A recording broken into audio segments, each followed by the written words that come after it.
And a shooter is at large after a violent encounter in Calhoun County this morning. It happened shortly after 1 o'clock. WCBI's Alyssa Martin is joining us in the studio with details on exactly what happened. Alyssa. Sheriff Greg Paulin tells us the victim is 27-year-old Kenneth Patterson Jr. It happened when two masked men armed with assault-style weapons broke into a Calhoun County home where the two men lived. That's when the shootout began. I was just shocked.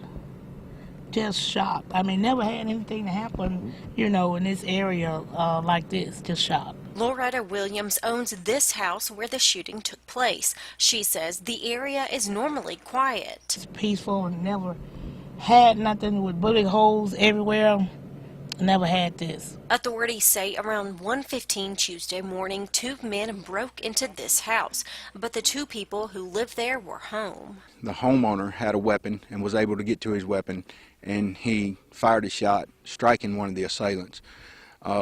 Unfortunately for one of the occupants of the residence, he was shot and was killed, and we found him here in the home once we arrived. One of the two occupants of the home was able to flee after he fired a shot at one of the invaders, hitting him in the abdomen. The suspect later showed up at Calhoun Health Services before being transported to UMC, where he is now listed in critical condition.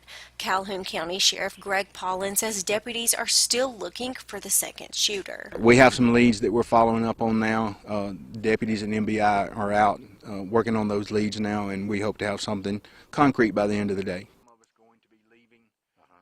And Sheriff Paulin also wants to figure out the reason these two armed men broke in this house early in the morning and began shooting. Now, if you have any tips or know where the suspect might be, you're asked to call the Calhoun County Sheriff's Department at 662-412-3149.